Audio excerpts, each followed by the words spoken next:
الدكتور عبد الله النفيسي. ولد في الكويت عام 45.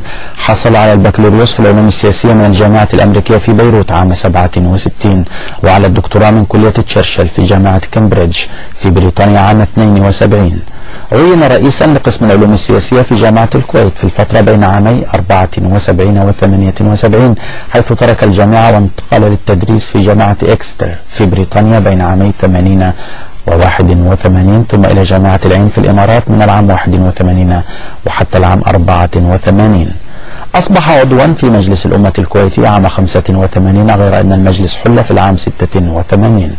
انتقل النفيسي بعدها للعمل أستاذا دائرا للعلوم السياسية في جامعات أمريكية مختلفة، منها جامعة ستانفورد ومعهد هوفر لدراسات الصراع في الشرق الأوسط وجامعة هارفارد. كما عمل أستاذا زائرا في جامعتي بكين وموسكو، وعضوا مؤسسا في المنظمة العربية لحقوق الإنسان، وأمينا عاما للمؤتمر الشعبي لمقاومة التطبيع مع الكيان الصهيوني في الخليج. صدر له حتى الآن 18 كتابا، من أهمها دور الشيعة في تطور العراق السياسي والإطار السياسي والعسكري لمجلس التعاون الخليجي وإيران والخليج، جدلية الدمج والنبذ، الإنزال العسكري الأمريكي في الخليج، الكويت الرأي الآخر.